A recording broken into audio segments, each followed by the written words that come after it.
पुनर्जन्म भी सत्य होगा? हाँ, तो है ही है। यकीन रखते हैं आप?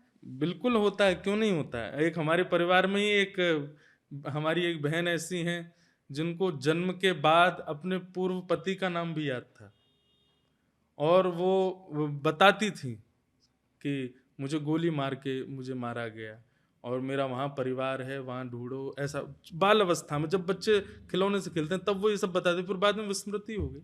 तो पुनर्जन्म तो भागवत में भी लिखा है कि पुनर्जन्म होता है। इसीलिए कहा गया कि जो भक्ति मार्ग भक्ति पथ पर चलते हैं और भगवत प्राप्ति करते हैं, पुनर्जन्म न विद्यते, उनका फिर पुनर्जन्म नहीं होता। तो इसका मतलब पुनर्जन्म होता है, इसीलिए भक्ति मार्ग बनाया कि पुनर्जन्म ना हो।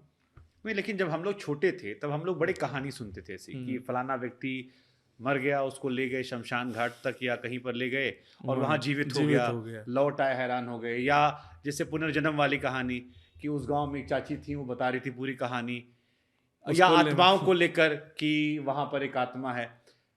अब जिस दौर में हम हैं, अब ये किस्से कहानियां कम आते हैं कंपैरिजन में जब हम छोटे थे, दादी नानी सब बैठे थे। तो क्या वो कल्पनाएं ज्यादा थी उस वक्त? यही कह लीजिए, कल्पनाएं ज्यादा थी।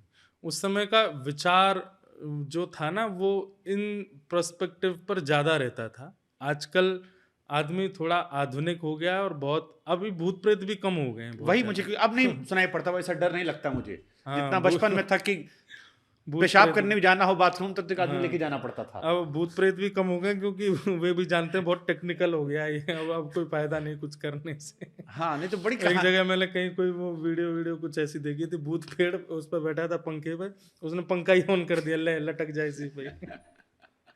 तो आजकल बहुत टेक्निकल लोग हो गए। अच्छा, एक और बात है, मानवी भूत बन गया है, तो भूतों की आवश्यकता क्या है? क्या हम लोगों का जीवन मानवों जैसा रह गया है? आज भी कथाओं की आवश्यकता क्यों? आज भी मंदिरों की आवश्यकता क्यों? आध्यात्मिक कथा प्रवचन करने वालों की इतनी संख्या क्यों बढ़ रही है? क्यों जरूरत है? एक भाव तो उसकी प्रति कुछ और है कि लोग बाग धन कमाने के लिए, फॉलोअर्स बढ़ाने के लिए आदि आदि करते हैं, पर एक बात ये भी है कि मानव ये भूल गया कि मानव कहते किसको हैं? उसको मानवता बताने के लिए, क्योंकि हम सब भूतों जैसा ही जीवन जी रहे हैं।